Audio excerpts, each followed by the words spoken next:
Okay, it's possible I'm streaming now. It's also very possible that I have not shared any kind of link.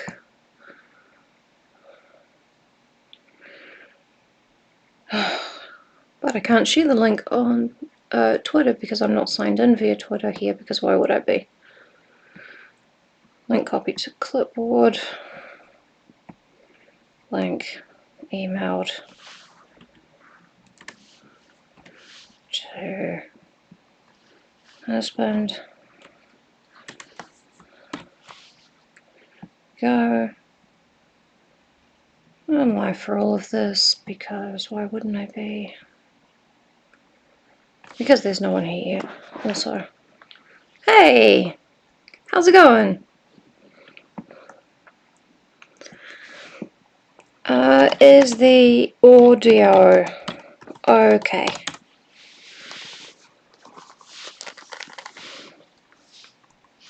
Okay, cool.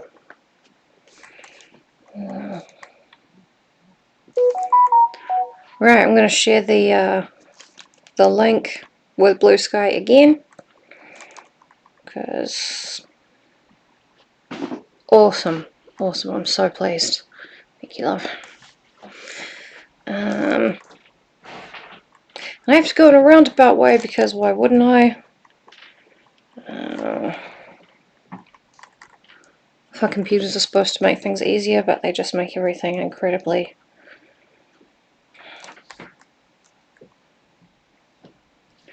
new version with audio. Wow. Audio. Premium version.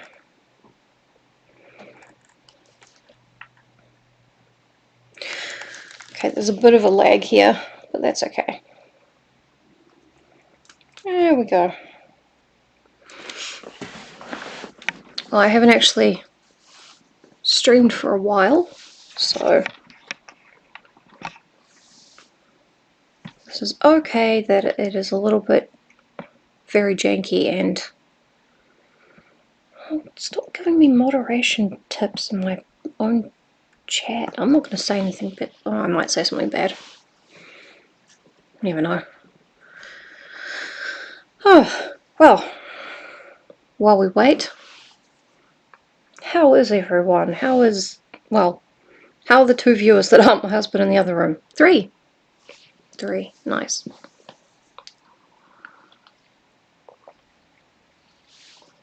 If you're listening from the future, I apologize for gulping. My tea is at the right temperature, and oh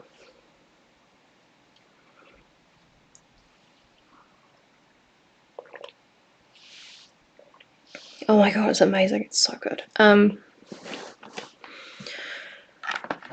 So I probably shouldn't actually get right into it because this is a live stream and we're supposed to have, you know, question answers and all of that.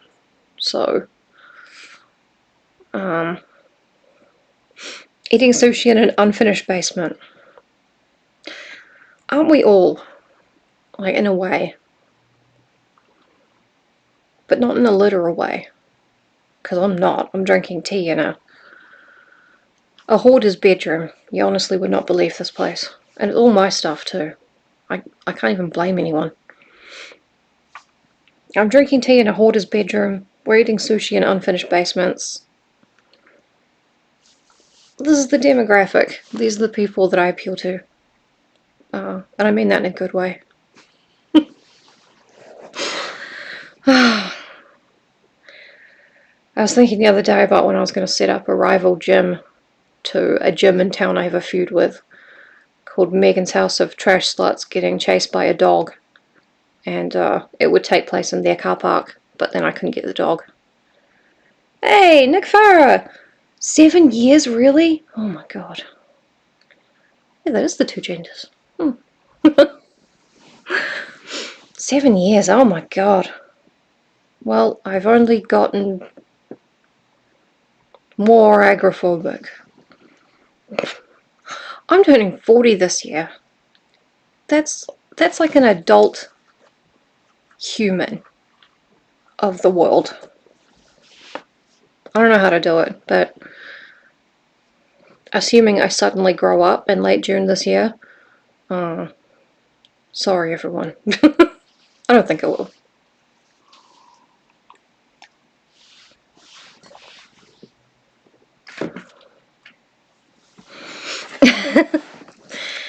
Yeah, the pandemic happening and all the lockdowns and everything being followed by the world outside becoming scarier and more hostile.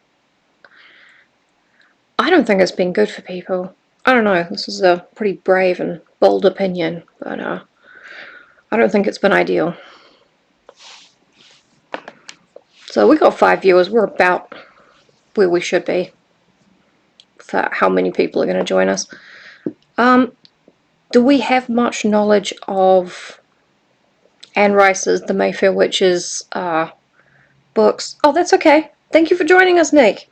I'll see you in the future when you watch this back, if you do, or at a different time. But thanks for dropping in, that's so nice. Yeah, so our baseline knowledge, I'm going to assume, is 0. So I'm going to spoil everything. I'm going to lay out the appeal of the story as it is to me, and then how AMC have, trampled on it and committed the greatest crime of this or any other century, apart from all the other crimes. There are witches involved. Yes. Yeah. Yeah, there are.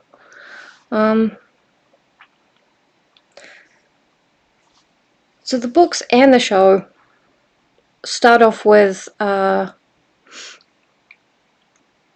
man, I don't even know where to describe the point of divergence. But the books are pretty interesting because they start you off with a doctor visiting a big old house in New Orleans.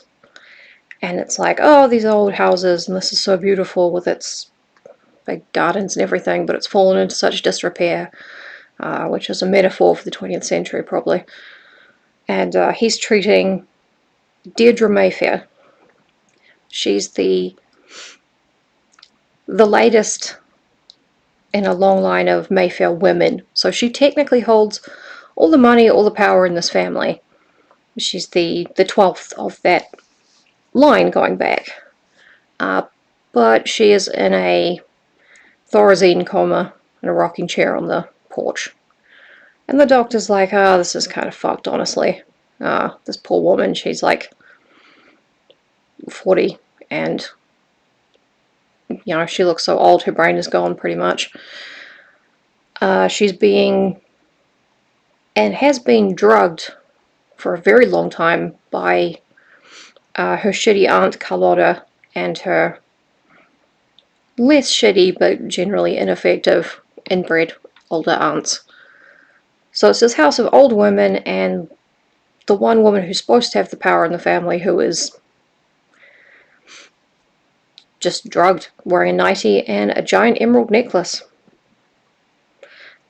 And she has a mysterious companion with her that's not always there when you look at him. Oh, who could it be? It's a ghost. But both things start the same way. The book starts with Deirdre, the show starts with Deirdre, and I was excited for it. I did not like how Annabeth Gish looked with the blue contacts. They really freaked me out because her pupils were so tiny. But apart from that, the house looked amazing. The opening titles were amazing with the music with the drums that comes back later, except it doesn't in the show. The family trees written on the walls that come back later, except they don't in the show. Pictures of the women on the walls that come back later, except they don't, and so on. The books are mostly from the point of view of Deirdre's daughter, who was adopted at birth, Rowan Mayfair, who in the books is called Rowan Fielding, in the show is called Rowan Fielding for some reason. And Alexandra Daddario does a good job with what she's given for Rowan. And that's really all I have to say about that. She's a good actress, but Fucking hell with the script. So in the books, Rowan Mayfair, she's grown up far away from New Orleans. She hasn't been told anything about her family. She's a neurosurgeon. She's still pretty young. She's a loner. Her adoptive mother, who was a Mayfair, she was a cousin, has just died. Her adoptive father died not long after in an accident where he was not sexually assaulting Rowan, but it was coming to that, and he mysteriously died of a brain aneurysm that coincidentally happened to him when he was threatening Rowan, and that's happened a few times in her past. But she doesn't know anything.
Okay, let's see if this actually happens.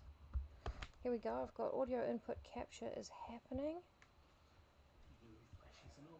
Yep. Okay. Working?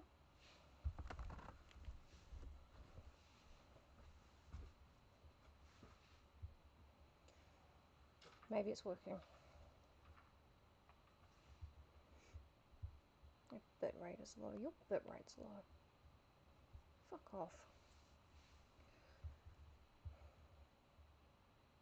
It's working! Okay, awesome. So, yeah. Yeah, no, hey Dara! The dings were me switching over microphones. So, this is actually one that should work, maybe. I've just recapped at the beginning of the book and the show, you know. Big house in New Orleans, family, Deirdre Mayfair. Cut to San Francisco. I didn't mention it was San Francisco, but it's not important at all. That Rowan Mayfair's there. She's all alone. She's a gifted doctor. Adoptive parents have just died, and she's sworn never to go back to New Orleans. So I think we're all caught up, and it's the show and the books so far are, you know, when your microphone breaks. You did away with that. Okay, so then you're not really drawn into this book yet. Well, I was, because I love books about haunted houses and old families and women, I guess, witches, witch women. But anyway, the action picks up with Rowan's out on her boat and she picks up a half-drowned man. This man is Michael Curry. He fell off a rock, he's drowning, he's having a near-death experience, and she's bringing him back to life because she's a doctor. In the show, AMC, in their infinite wisdom, decided to combine the character of Michael Curry.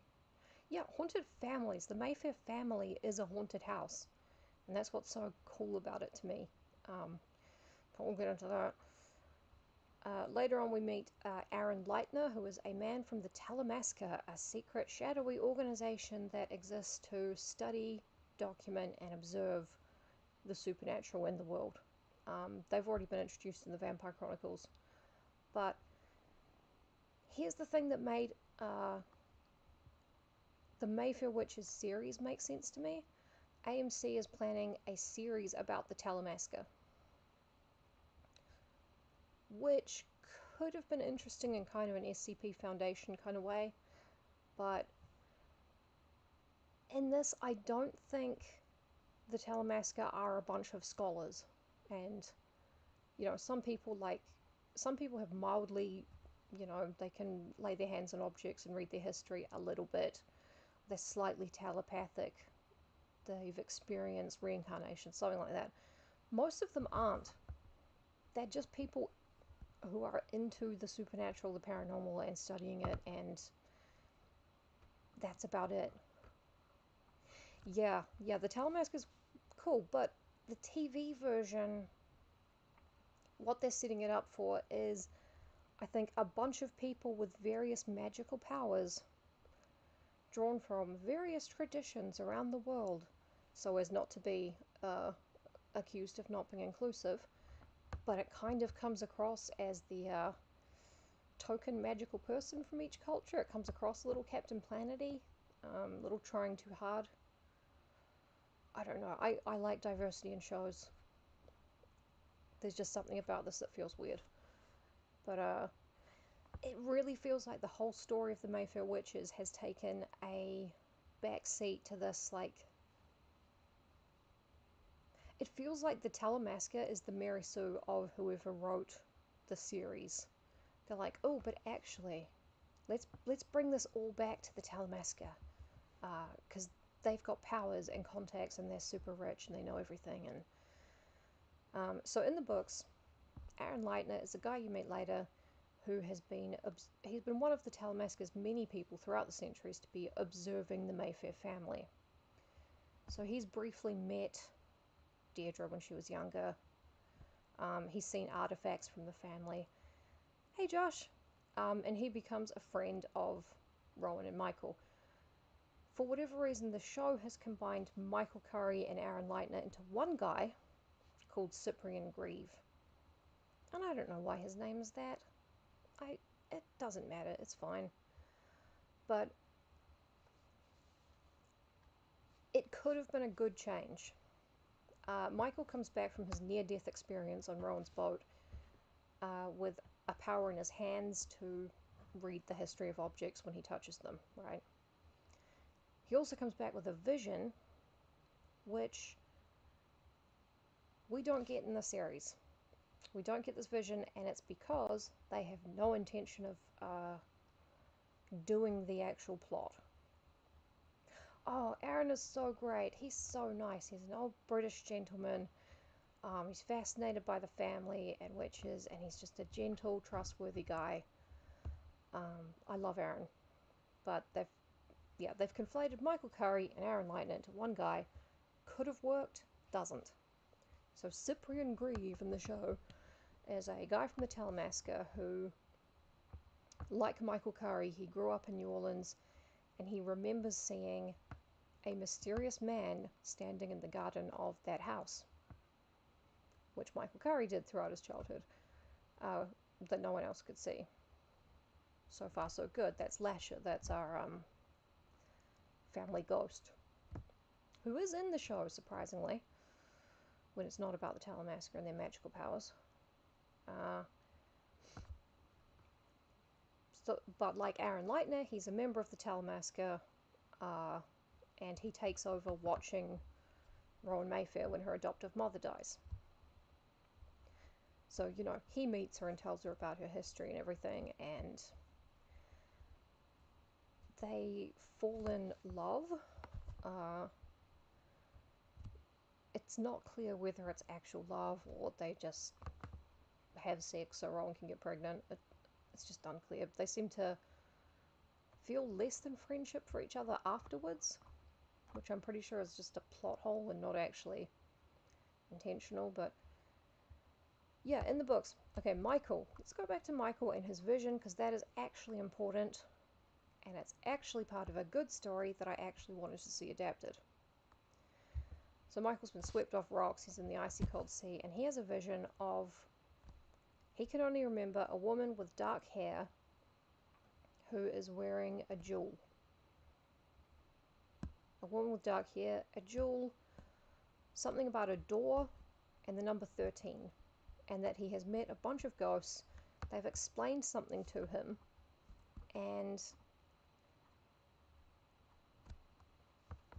he doesn't remember what they explained, but they gave him a mission. They said, you know, here's something you could do, you don't have to say yes. If you don't say yes, you'll die and go to heaven, you know. You're a good guy, it'll be nice, don't worry about it. If you say yes, you go back and do it. And he said yes, he'll do it.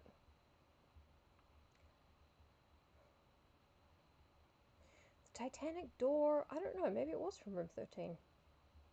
Maybe. Yeah. But anyway, Michael and Rowan fall in love, which is odd because Rowan's a loner. And he goes back to New Orleans for something else. Because he's sure that he grew up in New Orleans. He thinks that the purpose of the vision, the woman with the dark hair, the jewel, the number 13, the doorway, it's all connected to something there. And she's like, oh, sucks, I can't, you know, I can't go with you. I'm not allowed to go to New Orleans, it's whatever. And that night, or I don't know, one of those nights, Rowan is woken with a huge storm. The storm is important. And she sees the man. She sees a figure of a dark-haired man who is a ghost, and he's outside her house and he's crying. And she flips out and gets her gun because she doesn't know about ghosts or anything. But no, it's not the Titanic, sorry. And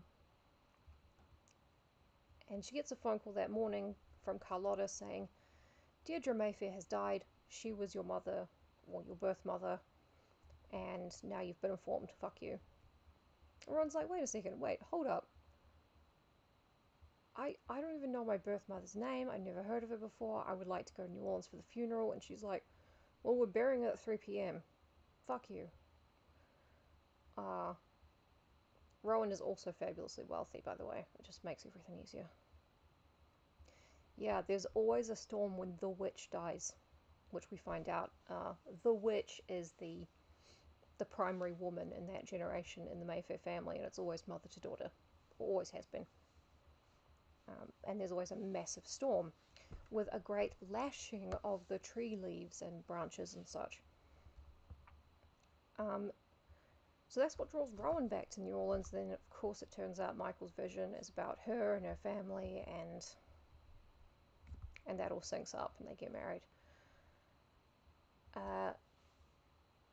Cyprian doesn't have this vision in the show, because in the show, they do not care about the jewel. Oh, yeah, Julian technically was the witch. He was the witch, factually was the witch, but his sister Catherine technically was the designee of that era, which they pronounced designee in the show, which is really annoying. And in fact, the current witch isn't the designate. The designate is the person who's going to follow her. Usually her eldest daughter, but many of them have switched. But the point is that when Rowan and Michael meet up in New Orleans, they meet up with Aaron Leitner, who was like, oh snap, you are Rowan Mayfair, you're Deirdre's daughter.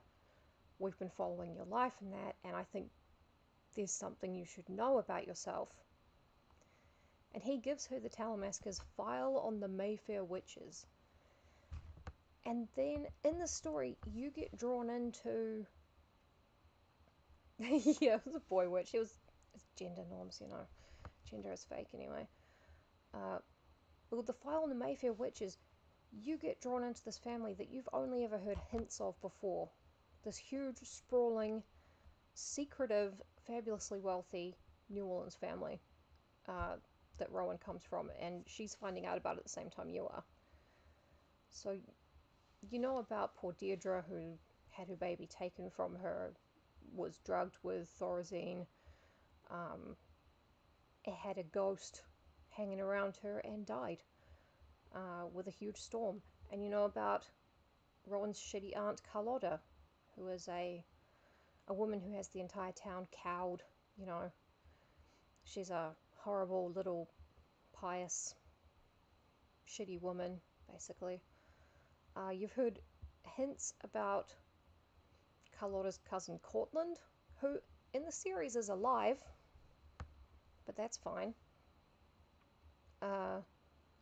And you've heard hints about Stella and how beautiful Stella looked in the coffin. That comes up a few times, and how wild Stella was, and how the pool outside the house, Stella had that put there, and Stella had the elevators installed.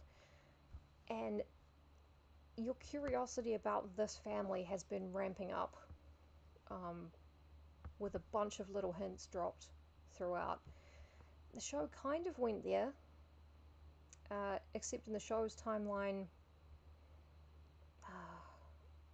a bunch of things are different, but mostly they don't actually care about the history of this family. And that's the important part of the show, of the book, is the history of this family and how the Mayfairs as a sprawling clan have been created and shaped and used and manipulated by the family ghost, Lasher. And then you find out, you know, who and what Lasher is and what he actually wants and what he's done to these people in order to get it. And that's the interesting part. AMC decided, for reasons best known to God and probably the devil, that the interesting part would be to have a bunch of different Mayfairs who each have a different special ability, like the X-Men.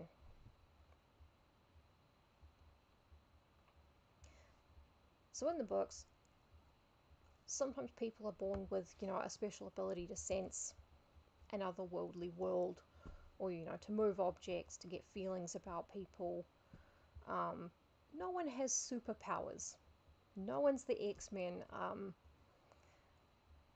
No one is consistently telepathic or has the ability to hypnotize men, like one person in the show, a teenage girl. Yeah, someone whose power you like best and you buy their merch. Really, the main power the Mayfairs have in the book is their money and influence. The supernatural gifts are just kind of a weird quirk of the family. You know, like how autism runs in my mum's family. So everyone's just very slightly on whatever spectrum there is. And I don't mean that to sound insensitive, just like every family's got its quirks, you know. Mona does not show up in the show, which I think was a good idea. It was definitely a good idea to not give Rowan a 13-year-old cousin who was a genius and whose main goal is to sleep with all of her male relatives. Yeah, Anne Rice's weird thing about underage girls and much older men is they could have left Mona in and made her like 20. But instead they have the character of Tessa, who... Mona goes around in little girl cotton dresses and a hair bow to get people to lower their guard around her. And it's repeatedly stressed that she's very busty. And later on she sleeps with Michael, who is 50. And Rowan's husband. But it's for plot reasons, and it's done under ghostly influence, I guess you could say. It doesn't make it okay. The underage part of it is never okay. But there is an in-universe explanation for why that is, and why the underage part is important, which is very gross. You could have taken out all of the dubious ages of the people involved in various sexual escapades, which they did, to be fair. AMC did do that, but they missed out on a lot. So you read the file on the Mayfair witches, and I'm going to talk about that in a minute, about how the Mayfair family started and evolved, and how the show does not care. But I feel like I should explain why there is so much pedophilic incest, and incest rape, and pedophilic incest rape. That's kind of redundant. The whole idea of the Mayfair family that Lasher is setting up and, influencing the witch, the main female of each generation, to influence is to get them to breed. So there are tons of Mayfairs. They all have the same surname, even the women when they get married. To have lots more children, lots more witches, and for cousins to marry cousins, and for people to have various very wrong combinations of people to have children. It's all about breeding, and breeding as young as possible, pretty much, to as old as you can, which is not great. Essentially, yeah, Lasher's playing Crusader Kings. Exactly. Yeah, Lasher's playing Crusader Kings. He's doing eugenics on this family. He's trying to breed people with stronger and stronger witch genes. And this is actually relevant to the story, and it comes up later.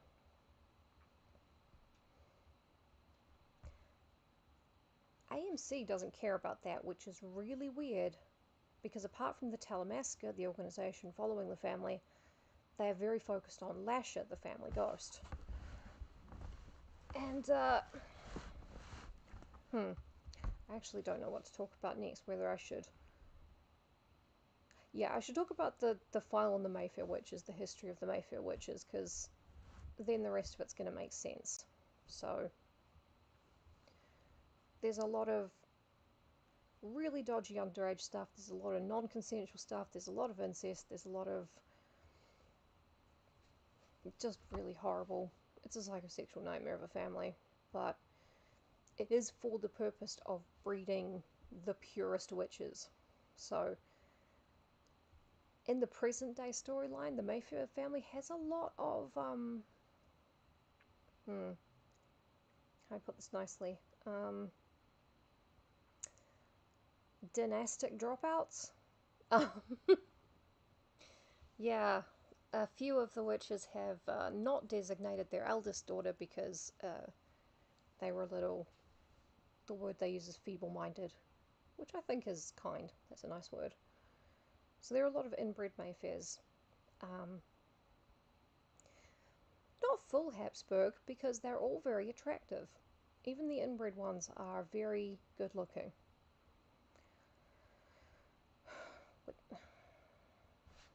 because it wouldn't be fun to read about a bunch of ugly people doing psychosexual nightmares on each other, I guess.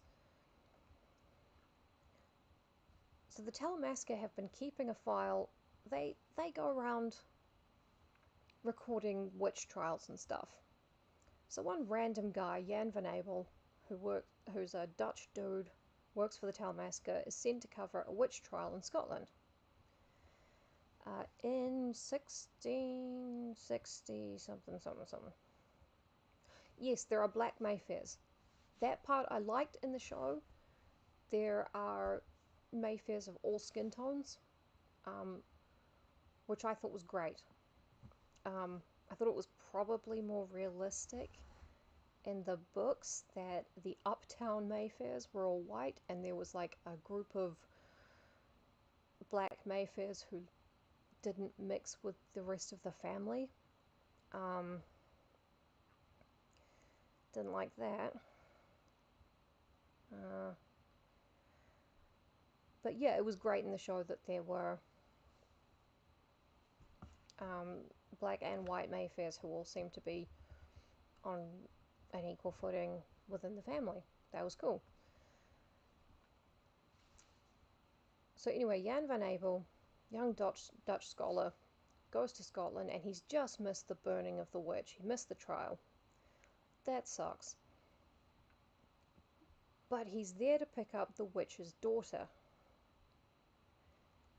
who is Deborah. Deborah Mayfair.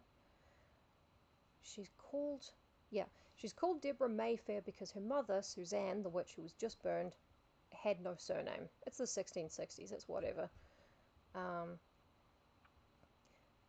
But Suzanne didn't have a husband, and she had her child after being crowned queen of the Mayfair, the fair you have on May Eve, which is a semi-pagan orgy depicted that way. So Deborah Mayfair, her daughter, they're not going to burn her because any man in the village could be her father.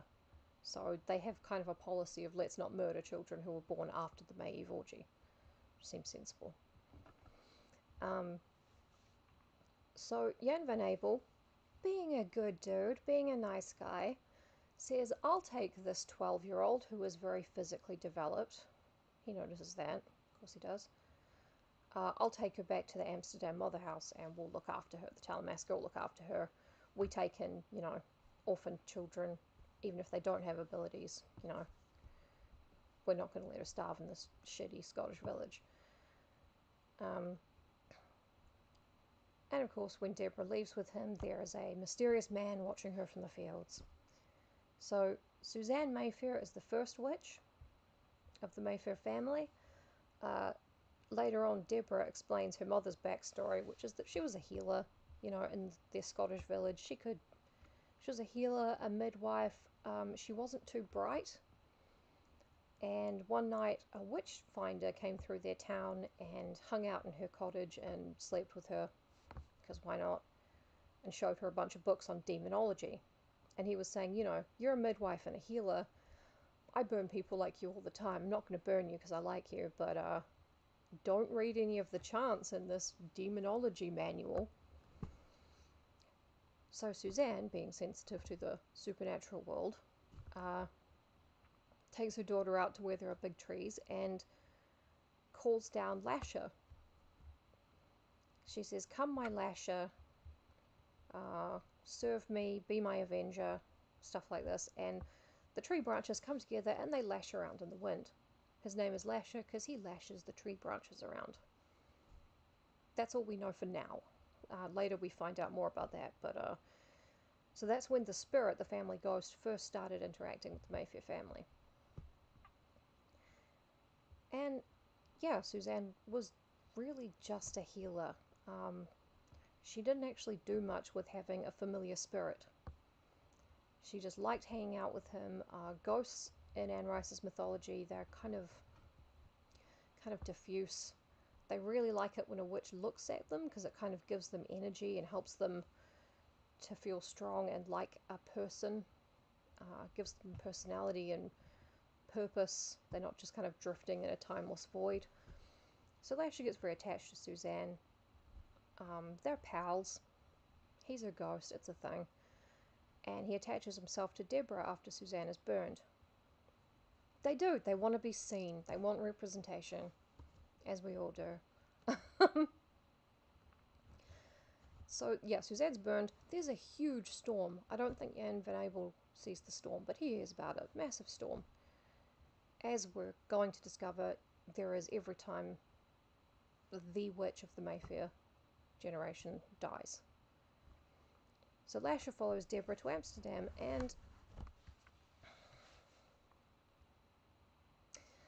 Deborah doesn't like the talent massacre. She thinks they're all witches, and she freaks out. And Jan Van Abel's like, yeah, but we really like you, 12-year-old, who... I mean, you know what's going to happen. You know, your mother must have told you that her powers aren't from demons, and neither are ours. And Deborah's like, no, my mother specifically told me her powers come from demons. She conjured up a ghost out of a demon book. And he runs around and serves me and looks after me. Fuck you guys. So Deborah's out. She's out of there. She ends up marrying a Dutch merchant who was... a Dutch painter, sorry.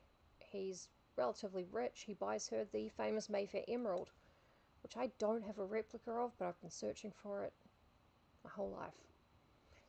It's a large rectangular stone, green emerald. This one is not rectangular, but I love this necklace.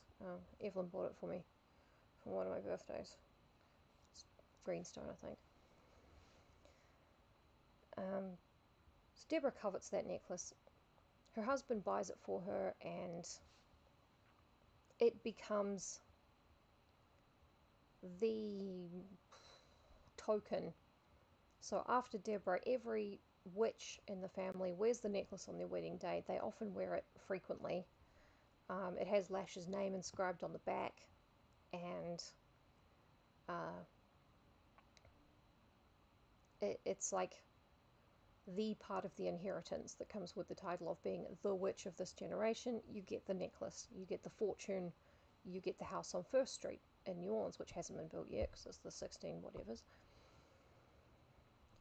Naturally, Jan Van Abel and the very young Deborah have a tryst where she wants him to run away with her. And he's like, nah, you can marry the painter guy. You're 13. You know your own mind. Marry the painter. It's all good. She does. He loses touch with her after that. You know, the telemasker sends him on a bunch of things because they're like, we don't really want you hooking up with this 13-year-old. She's married now. Before it was dodgy, and now it's, I mean, she belongs to a different guy.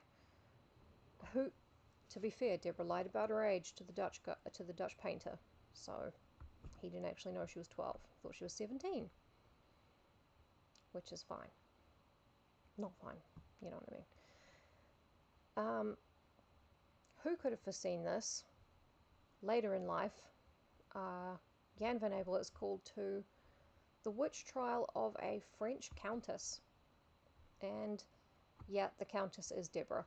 After her first husband died, she married an impoverished French count, and she made him very rich because she had a magical purse that coins came to.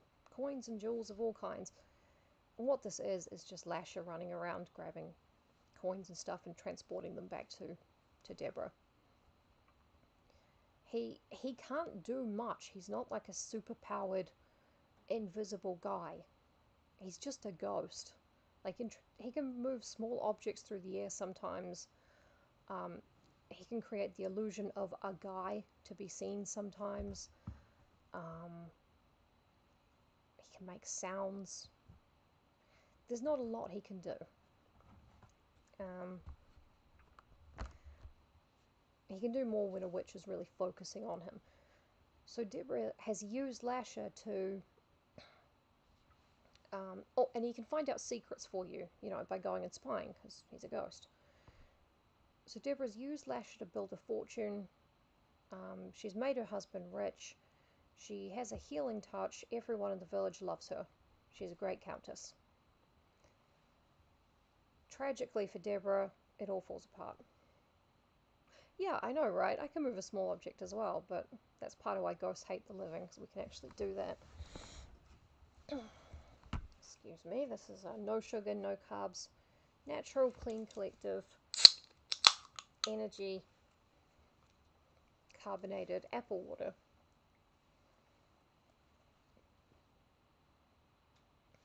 Mmm. Tastes like some apple and a water got fizzy. Excuse me. So Deborah, really, Suzanne is the first of the Mayfair witches. Deborah is the one that builds the wealth that this family is going to be built on. Tragically, she loses it all. Her husband accuses her of witchcraft. Fortunately, Deborah's grown-up daughter, Charlotte, has fled with her husband to Martinique. Well, that's what they've told everyone. They've actually gone to Saint-Domingue, which is now Haiti. So I'm going to call it Haiti throughout. I think that's nicer. Yeah, Charlotte, the daughter of the witch, has fled. She's gone to the West Indies with her husband. They can't burn her. Deborah's on trial for her life. She's been condemned, and Jan van Abel has come to the village in the guise of a Protestant minister or something to be like, oh, dang, a witch trial. That's fucking cool. Can I talk to the witch before you burn her? And he's like, oh, no, Deborah. Oh, that sucks. I loved you so much when you were 12, and I still love you. Even though you've been tortured and everything. And, it's whatever. But Deborah charges him to go to her daughter in Haiti, which is our next problematic thing that happens, but anyway. Deborah goes to her burning, and instead of actually being burned, she calls down Lasher on the whole village. And he does a bunch of stuff. He expends a lot of energy to bring a big storm, fuck things up.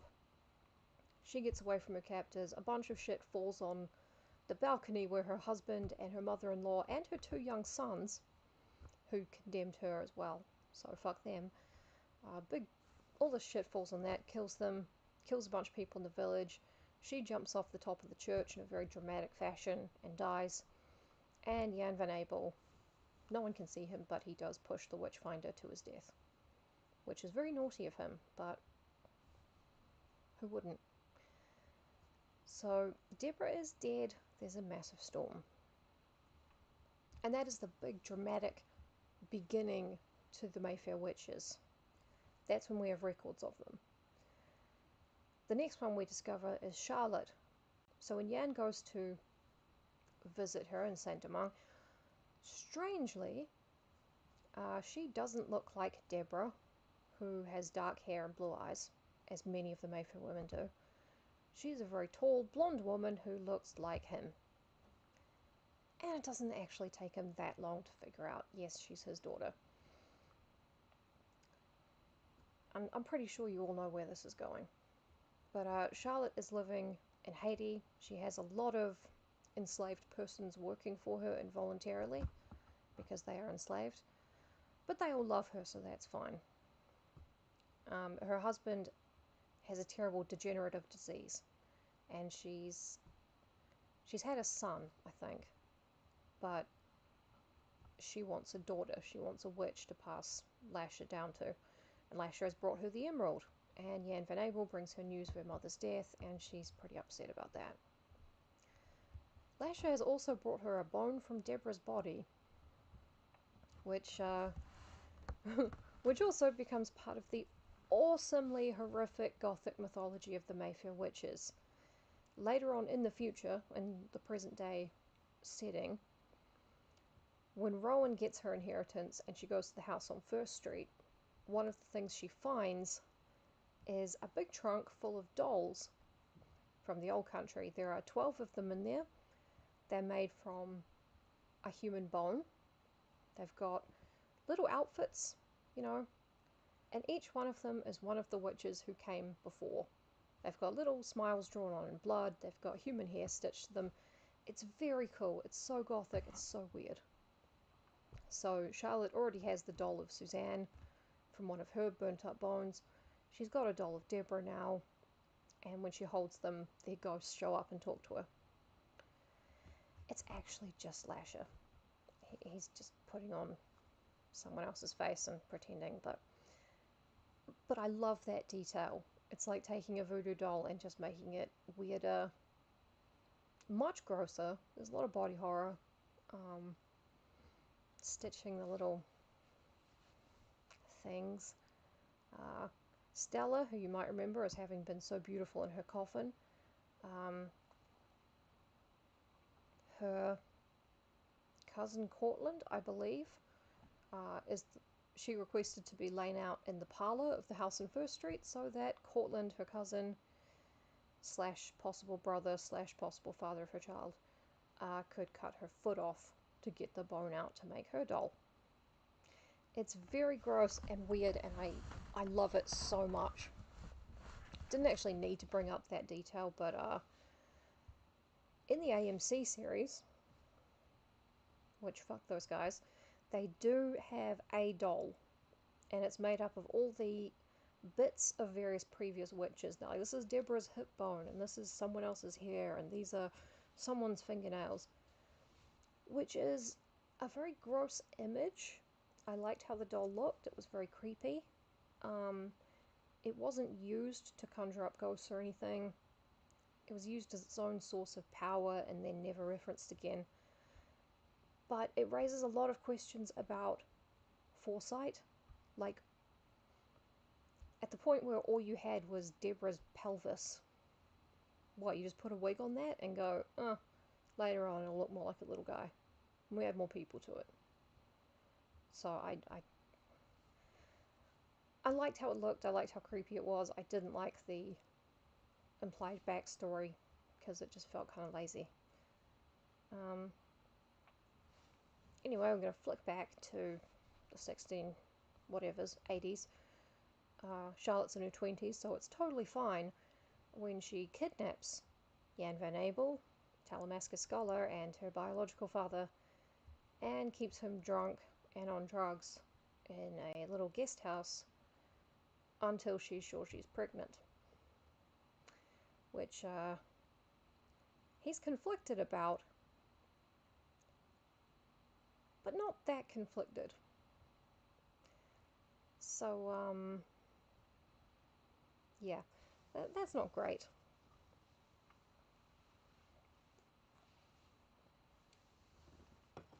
But Charlotte, like her mother, loves, oh my god, it's Peter Van Abel. Fuck, I've been saying Jan Van Abel this whole time.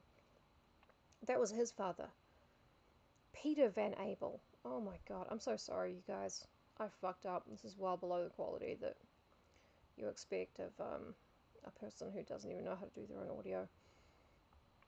Peter Van Abel. So Charlotte begs Peter to stay with her and says, you know, we could have a bunch of kids. It would be so cool. Also, we're witches, you know. I have a ghost. We've got supernatural powers. Just stay here. It doesn't matter you're my biological father. We don't have to tell people that, even though we look basically identical. Which is also creepy. And he's like, no thank you. I don't really want that. This has been creepy. Thanks so much. Can I go? She lets him go. And he manages to send off his account of Suzanne's burning, meeting Deborah, Deborah's burning, attempted burning, meeting Charlotte, what he did there. He manages to get that account sent to the mother house in Amsterdam of the Talamasca, which is how we come to be reading it in the present day. Lasher hounds him with the bodies of people from the cemetery that he's animated to chase Peter. And he has Peter basically die of fright. He kills him. And Charlotte is very upset about this.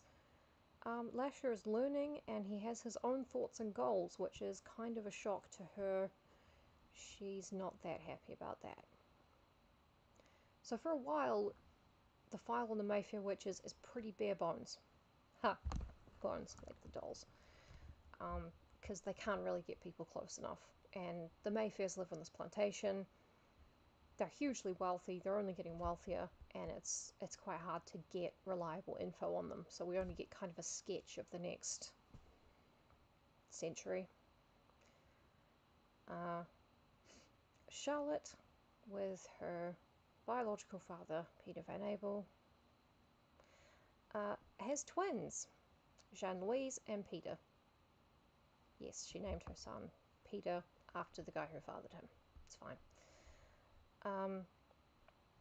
And Jean-Louise is the next Mayfair witch. She's the third one.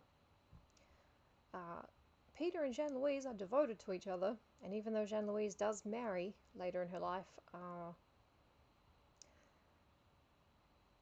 people are pretty sure that her brother Peter is the father of her daughter, Angelique. Angelique is the fourth witch.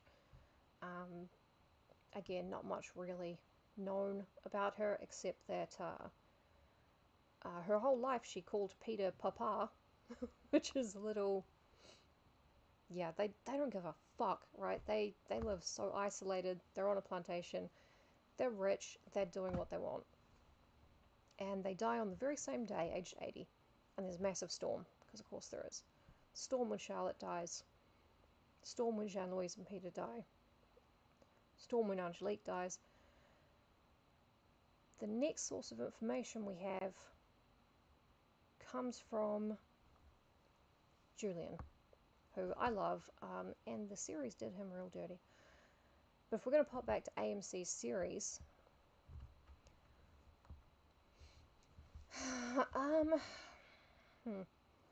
they did have flashbacks to Suzanne, the midwife, in the village of Donlath in Scotland. And in the flashback, Suzanne is not kind of under-intelligent. She's just a capable outsider woman with a younger sister that she can give expository dialogue to. Although it's possible the young girl's meant to be her daughter, it's never actually explained, I don't think. But the daughter's name isn't Deborah, so... and I know this is just like, is a weird thing to nitpick, but Suzanne's house is, for a Scottish peasant in the 1660s, her house is huge. It's this big stone house with like big windows and a huge fireplace, and it's very well appointed. I know, movie magic. You kind of have to. Suzanne calls up Lasher by accident. She doesn't mean to. She's heard the Witchfinder come to town, talk about words you can use to conjure a demon and stuff like that, and she's like, oh, we shouldn't do that though because we're midwives, and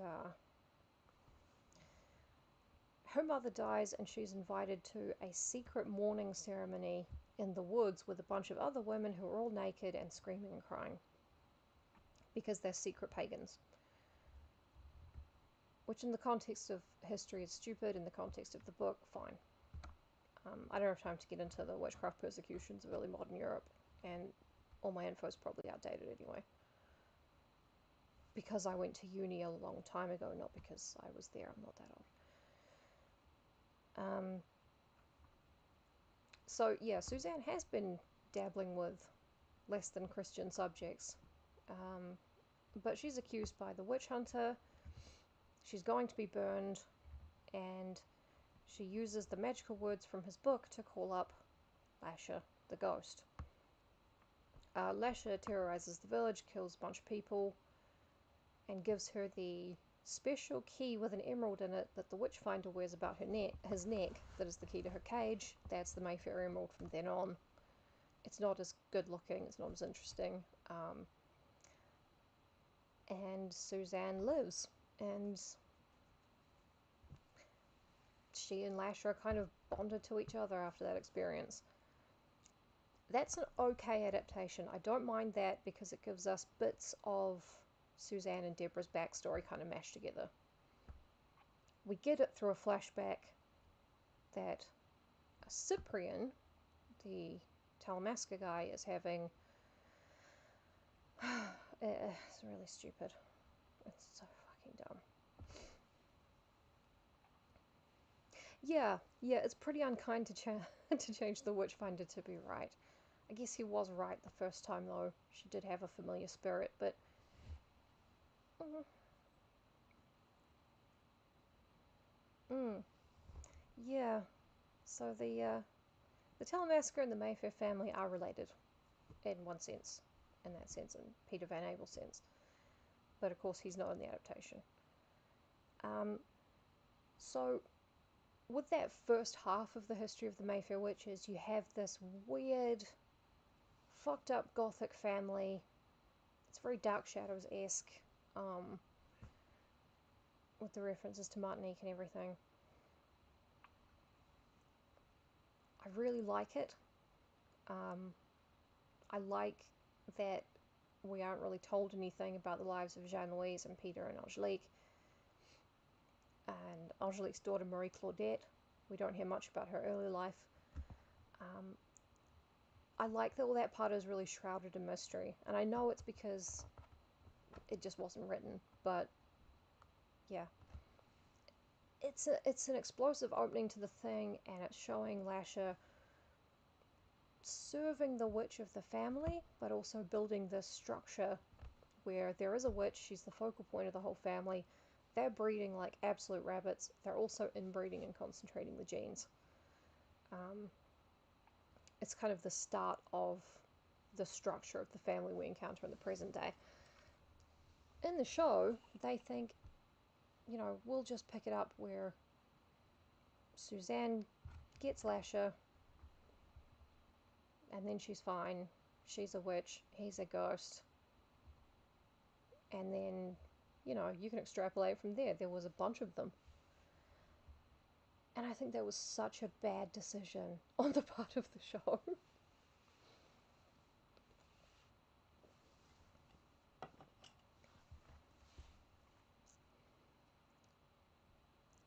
Partly because, the opening titles show various portraits of witches that have come before. They show family photos. They show the family tree on the wallpaper of the house and the big roots growing through the walls and fucking them up. So they're teasing the same kind of backstory, and we just do not get it in the show. I've watched it for 2 seasons. They've mentioned Stella twice. To be fair, I haven't actually gotten into Stella yet, but they've mentioned Suzanne. They've spoken the names of all the witches one time in order, but they haven't done anything with them. I watched the whole second season waiting for another witch. We did get Julian, which is a mixed blessing. I don't know if I'll go into that now. I think I've already been going for like an hour or something.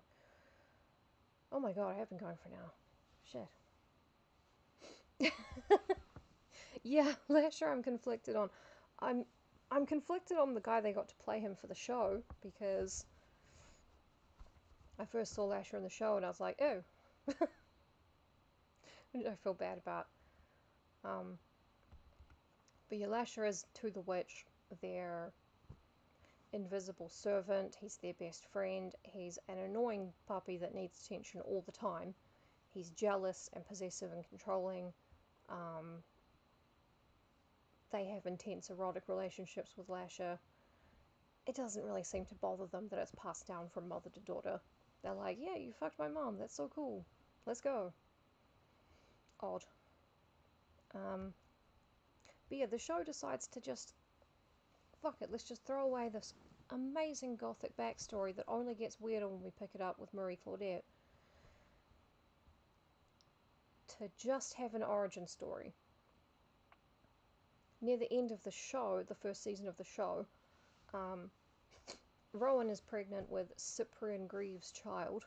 So I don't know why I'm air quoting that. He actually is Cyprian Greaves in the show.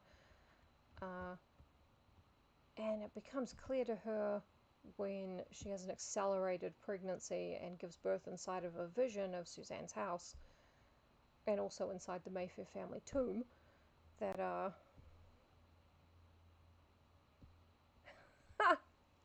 Yes, Josh, I would believe you if you told me there's a Star Trek episode where Dr. Beverly Crusher gets bequeathed a sex ghost from her deceased mother. I would absolutely believe you on that. I would question why there aren't 2 different episodes where different characters have that happen. That's just Flora.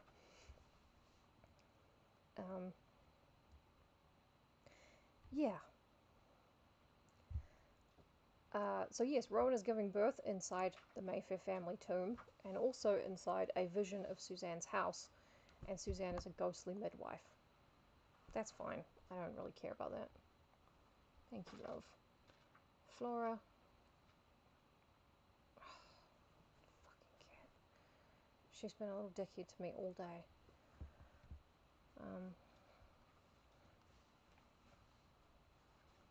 Lie down. She's fine. What was I saying? Yeah, Rowan's pregnant. She's giving birth. Cortland is there. We'll get into Cortland later, or possibly in a second video, actually. Now that I've been going for an hour, I've barely gotten started. But she gives birth to Lasher in the form of a baby, as most things that are given birth to are. In the books, this has been Lasher's plan all along. In the show, this has been Lasher's plan all along. The 13th witch, which is the 13th from Suzanne, all the way down, is Rowan. She has the necessary concentration of genes and the medical know-how to fuse a ghost with a fetus, in the book, not the show, to give birth to Lasher incarnated as a dude. Which is very different between show and book. Yeah, the sexism. Okay, oh my god. Right, I'm not going to get into what Lasher is, show v book, because yeah, I actually want to talk about the sexism. In the books, this is a matriarchal family. The witch is the head of the family. Lots of powerful women. Men marry into the family. The women keep their names their whole lives. And it's about, Rowan and her struggle with other female family members, with Lasher, who has been manipulating these women to feel powerful while they're ultimately serving his long-term goal. He's been giving them power in the meantime. She has men who are on her side and support her and play a big role in what's going on. The show, oddly, has shifted focus mostly to the male characters. They've even made up new male characters. So instead of the focus being on Rowan and then on Mona, the young 13-year-old, whatever, the focus here is on Rowan and her aunt Carlotta. That's resolved within like 2 episodes. Carlotta's killed.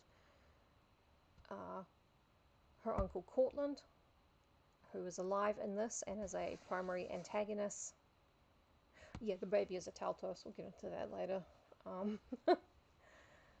What that is and what that means.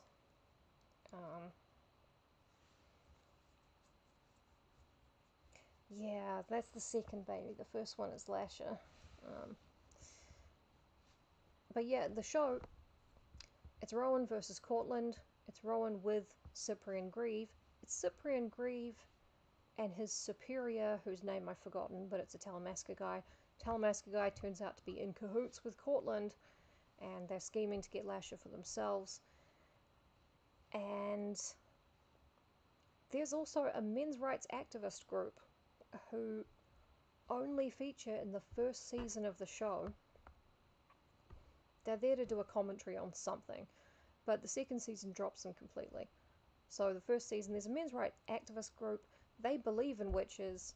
They think there are witches everywhere, and they have been capturing and burning women, which seems like a job, you know, that the police should be looking at, but it's something of a commentary on whatever. It's done very poorly. It's not good at all. No, Rowan has a girl Teltos, and Mona also has a girl Teltos. But, yeah, that's the reason that the 13-year-old sleeps with Rowan's husband. Because he is also a Mayfair, unbeknownst to him, and has the genetic material necessary to create this hybrid creature. That's a whole other thing. Yeah, I reread the books this year, actually. The good parts are still really good. The bad parts only get more problematic with time.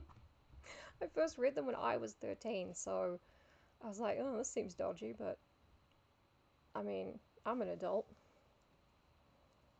Yeah, yep, they turned down the pedophilia and the incest, and they turned the sexism all the way up. Yeah, most of this is about guys fighting guys for control of a guy. And the fact that Rowan is there in every episode really isn't helping.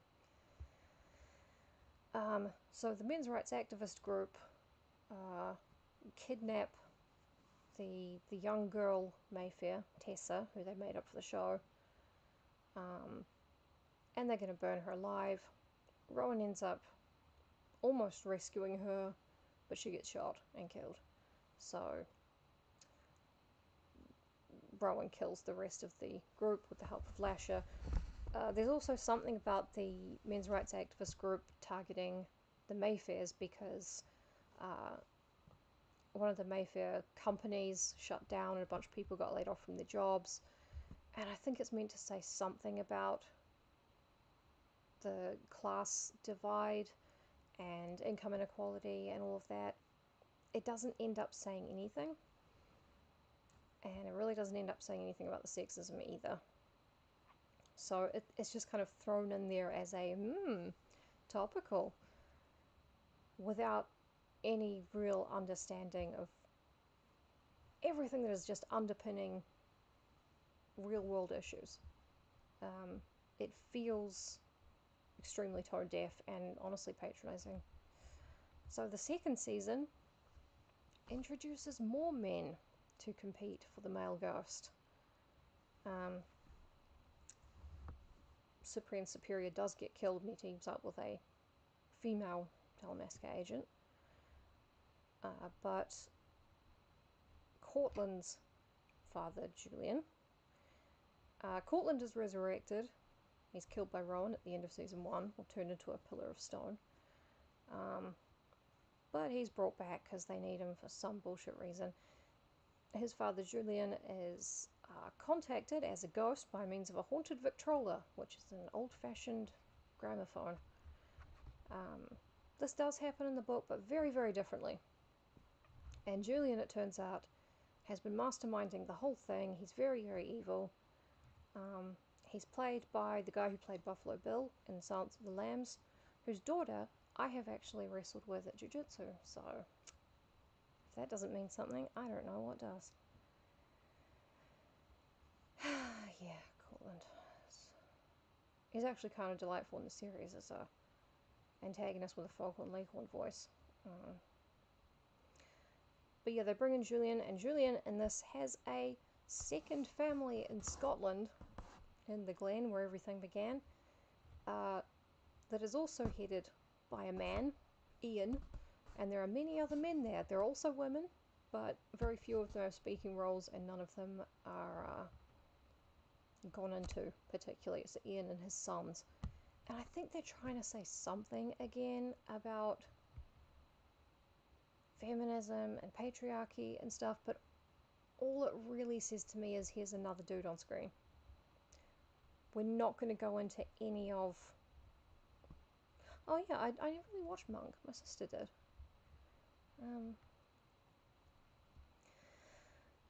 But yeah, they played down the pedophilia, which is great.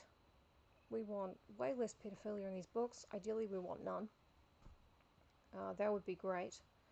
But the heavy-handed sexism and statements about sexism that are contrary to what you're actually doing in the show, also not great. Yeah, I think I should probably end this video here and have another live stream later, because I've only really talked about the first half. Yeah, the matriarchal witch family is set up and then immediately thrown out. Like, oh, by the way, here are a bunch of guys who are very important to the plot. I mean, in the books, it's even a plot point, really, that no one really suspects, Cortland of doing a bunch of shady stuff, because he's just a guy. The guys in the Mayfair family, they're good boys. They do what they're told. They get married, often to girl Mayfairs. They breed more of them.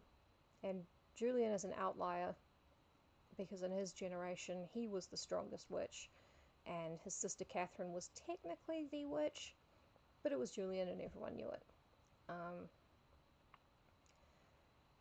And that's a strange thing. That's an outlier.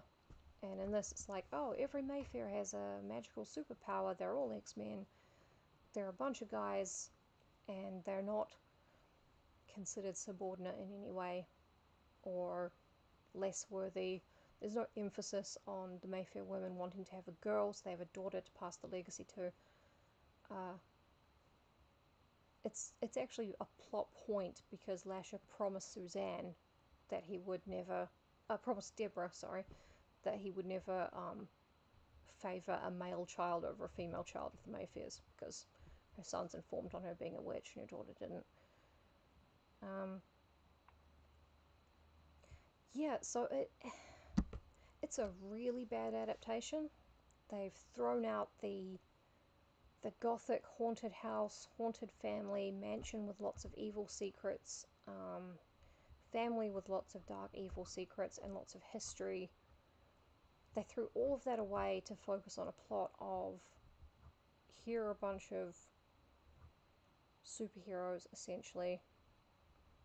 There is one really good thing, though, that the show did, which I really liked. Cortland has a daughter called Josephine, or Jojo, and she's like one of the main characters in the first season, who becomes quite close to Rowan. They become close friends and find out they're half-sisters, but that's whatever. She's played by a trans actress, and in the second season, they reveal the character is actually trans, and Cortland supported Jojo when she came out to him and said, Dad, I'm a girl. And Rowan's like, oh, so he's not an irredeemable piece of shit. And Jojo's like, well, honestly, I think he just wanted to have a daughter, because that's the favored gender in the family. Which I thought was pretty cool, actually. I thought it was definitely a thing that would happen within the Mayfair family, to be like, oh, nice. Jojo is out of the running to become the designate, the person whose powers, who will become the witch when Rowan dies, because they have to be a Mayfair who is capable of bearing children. Same in the show, same in the books. You can't be over the age of childbearing, or if you are, you have to have daughters already. That all makes sense. It's still shitty, but yeah, I have not gotten into the overarching theme of the books that is, again, not addressed, not touched on, which is abortion rights. Birth, forced birth, pregnancy, unintentional pregnancy, pregnancy via rape, abortion, the right to abortion, the morality of abortion. Yeah, all of that is it is the theme of the books, and it's actually stronger than I think Anne Rice meant to put in it, because I'm pretty sure She was not a fan of abortion, not keen. But yeah, it is the main focus of the Mayfair witches, is essentially women being used to incubate a Teltos, the creature that Lasher is. Women being used, manipulated, abused, killed when they're no longer useful, when their wombs are, used up and done. Women being used to create more women who are used, and so on and so forth. And it would be, at the moment, a really, really interesting thing to do a show about. I mean, I guess it's the supernatural Handmaid's Tale, kind of. I haven't seen Handmaid's Tale, but it would be dealing with a lot of those themes. Because honestly, if the Mayfair family as a whole were not Catholic, if they had modern as of 10 years ago, rights to not have sex underage, to not have children underage, to not have children when you don't want to control the size of your family, and so on and so forth.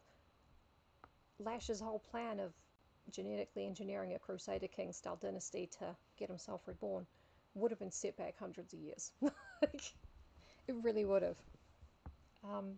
So actually, yeah, I might do a second video, because I focused really strongly here on them missing the gothic haunted house, haunted family thing.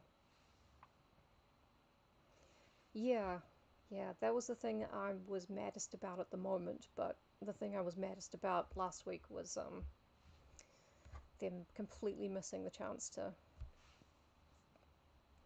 Yeah, they're shrinking from the anti-misogynist pro-choice themes. Yeah, well, I mean, I'm only here because my grandmother was Catholic. But she was 17, she wasn't 12. I don't know if that makes it better. So yeah, let's do this again. I've been talking for an hour and a half. I should probably stop. But yeah, there is a lot to say about the Mayfair witches and the topic of reproductive freedoms and restrictions, and how the show really tries its hardest to avoid having that conversation. And there's also some cool history of the Mayfair witches after Marie Claudette all the way through to Rowan, which I don't know if you guys are that interested in, but I'm interested in it. I love talking about it. Yeah, after the birth of Lasher and various things that happen after that, Rowan has to have a hysterectomy, so Mona, the 13-year-old who is pregnant with her husband's child, is designated to be the next witch. And the family's surprisingly cool with that. Well, Rowan's surprised, the family isn't. I'm like, yeah, we've had weirder situations. Yeah, thank you guys so much for turning up. This was really fun. I was having a very flat day, and this really perked me up. I even put on lashes for it. They're odd lashes because my eyes have been kind of irritated, so these are not glued on, these are magnetic. And it took me forever to get them aligned. They're not aligned well enough to be like, I'm going to go out wearing these lashes. No, they look insane. But they're aligned well enough for the stream, so if you notice I'm blinking and my lashes are like on this weird angle, they're held together by magnets. There's one lash under my own lashes, one lash on the top. They got little magnets and they kiss. So, yeah, thank you guys so much for joining me and listening to probably a very confusing rant. Yeah, I think Anne Rice had a lot of issues that come through her work, which I don't blame her for. I think an editor could have struck a lot of Oh, that's good. Yeah, the TV show Irredeemable Trash. Terrible, fucking awful. It is like bad Shadowhunters fanfiction. And if you've seen Shadowhunters, you know that the bar for that is already very, very low. And this is way worse.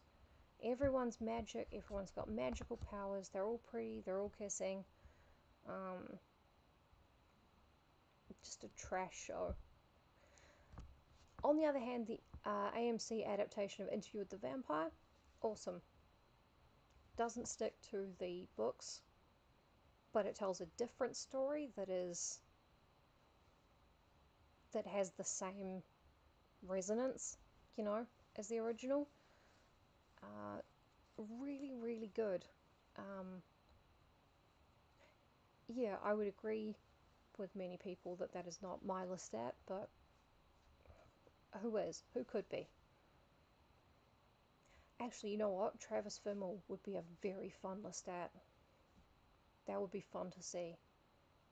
But yeah, I love their adaptation of Interview with the Vampire. I think they did really well. They got into all that domestic abuse stuff that was an unacknowledged undercurrent in Anne Rice's work, and whoever wrote that one really did not write the Mayfair Witches adaptation, because that was relevant and it was sensitively explored and it was done really well. It was done as well as all the themes in the Mayfair Witches were done poorly. Actually, that's impossible. Nothing could be done as well as this was done poorly. But it comes close. Okay, thank you guys so much. I don't know when I will next stream, but it has been really good.